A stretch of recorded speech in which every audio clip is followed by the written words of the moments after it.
From Keir Starmer today. 18 months ago, I sat on this sofa and promised that as Prime Minister, I would make spiking a specific criminal offence. Today, I am proud to say that my government will deliver on this pledge. Yes, ladies and gents, that's right. Up until today, it was perfectly legal to spike a bird's Prosecco with 40 grams of Rohypnol, march her out the back of the club 10 minutes later, bend her over a wheelie bin and have your wicked way with her, and you definitely wouldn't get in trouble with the law. Yeah, of course you could. As usual, however, Keir Starmer, because he couldn't lie straight in bed, has been tripped up by the community notes section, which points out the obvious. Underneath the words, perpetrators of spiking will soon feel the full force of the law, it says, readers added context. They thought people might want to know. Spiking is already a criminal offence. Sections 22, 23 and 24 of the Offences Against the Persons Act 1861, which cover drink spiking, and there's life imprisonment for Section 22. Did you find this helpful? Yeah, I did find that helpful because it helped prove that the Prime Minister is a lying sack of rats. And instead of actually doing anything useful with his time,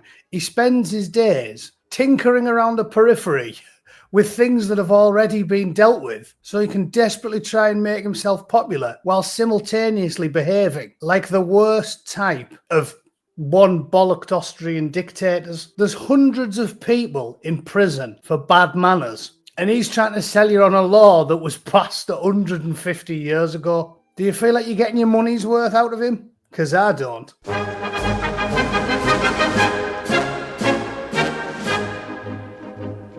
Right, first things first, the picture's a bit weird because I bought a gigantic monitor thinking it'd be good for editing, and it's so big, it's ruined my lighting and my picture. I had to get a booster seat just so you couldn't see the crown of my head and nothing else. And because it's a curved monitor, it makes it look like the foundations are subsiding in my house.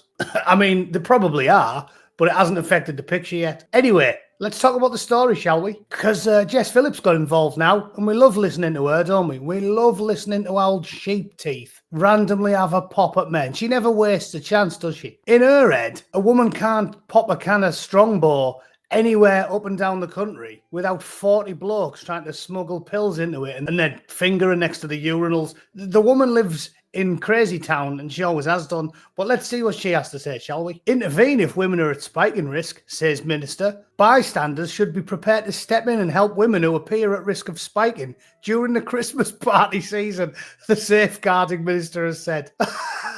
Christmas party.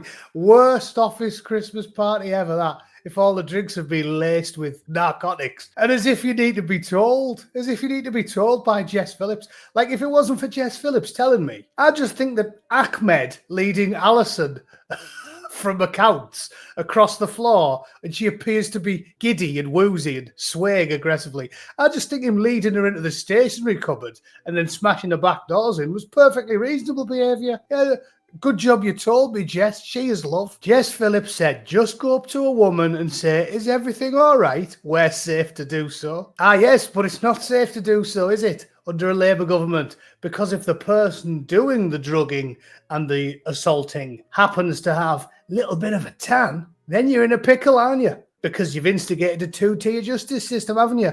And if I go up to someone who, I don't know, looks a bit like the pirate captain of Captain Phillips, and I say to him, hey, what's going on here? Whose side of the bobby's going to take when they turn up and he says, it was not me. I am the captain now. We've all seen the videos of them knocking 10 bells of shite out of kids who look like me for being a little bit rude and then turning a blind eye when swarthy gentlemen throw punches at women or, knock police women out, punch them in the face in the middle of an airport. They don't seem to get prosecuted when they do things like that. So why are they going to care when they're merely slipping them a length in a dark alley after pumping them full of drugs? In fact, wasn't there like some sort of scandal? Like a weird incident, like a little scandal, something where, like, I don't know, what was it again? Wasn't it like the government, Keir Starmer as the Justice Minister, the College of Policing, 200 different police departments, and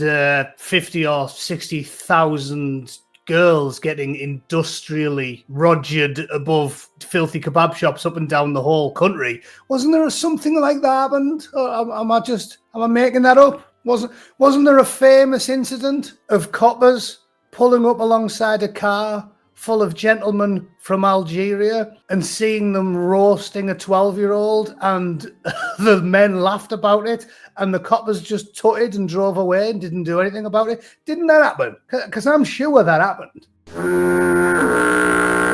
So, with all that in mind, do you think it's a good idea to get involved when Jess Phillips tells you to? Because I don't. I think Tracy from accounts is probably going to have a bit of a shit Christmas party. Because if Colin was having a pop at her, we'd all be lining up to stop it, wouldn't we? But unfortunately, if he's named after an epileptic, pot-bellied desert midget who cobbled together a book of ancient scribblings, largely plagiarized from the Bible and the Torah, and spread them all around the world via the sword, if he happens to practice a belief system like that, you're going to take his side, aren't you, Jess? You're going to defend him, aren't you, Kia? And you're going to pretend it didn't happen. You're going to go, how dare you assume the worst of this splendid foreign gentleman? How dare you? And you've started giving people 2 years for stickering incidents, so you'll probably give me 3 for falsely accusing him, even though Sharon's a bit light on her feet these days. Probably what's going to happen, isn't it?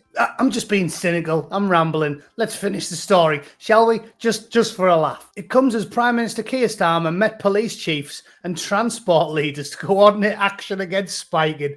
Labour has reiterated a pledge to make giving someone alcohol or drugs without them knowing or agreeing a specific criminal offence. I can't go on. Listen to what Sammy Woodhouse had to say. Listen to the thousands of young kids who were plied with alcohol and drugs and then banged like a barn door in a hurricane by gentlemen from, we'll just say, places with year-round sun. All right, let's just leave it at that. This nonsense is actually offensive. I don't like it when people say, "Ooh, I'm offended," but I am offended that the likes of Keir Starmer defended, protected, and assisted thousands of men just because they look a certain way. Because when you practice his ideology, the rule of the minority, they're always in the right and you were always in the wrong, okay? He helped them ply children with drugs and alcohol for decades, and now a law that's already been passed 150 years earlier, he's touting it like he came up with the idea, even though he's spent the last 20 years defending the people that were doing all the spiking and the drugging and the molesting. So let that sink in. This is example number 73,450 of you are living in upside down world where every single thing the Prime Minister says is a lie. And not only does he not help you, he does the exact opposite of what he's telling you he's going to do. He's talking about enforcing a law that's already been passed after spending decades protecting the people that do the spiking and ensuring that young girls get banged more than Stevie Wonder's big toe. So brilliant. Cheers for that, Kia. You're a good lad, son. All right. That's just my opinion, though. If you think he's doing a stand-up job, and he definitely isn't locking up, people that look like me for putting stickers on walls, or 59-year-old women for being a bit rude sometimes, while simultaneously ignoring tens of thousands of actually trafficked, tortured, abused, and occasionally murdered children, please let me know in the comments. Because unlike professional politicians who have to have decorum and be polite all the time, I am more than happy to point and laugh at an invalid. All right? So please comment down there, and we can all have a chuckle. All right? Thanks for tuning in, ladies and gents. That's me for the day. I'll see you all very soon. Take it easy. Total pip. Cheers.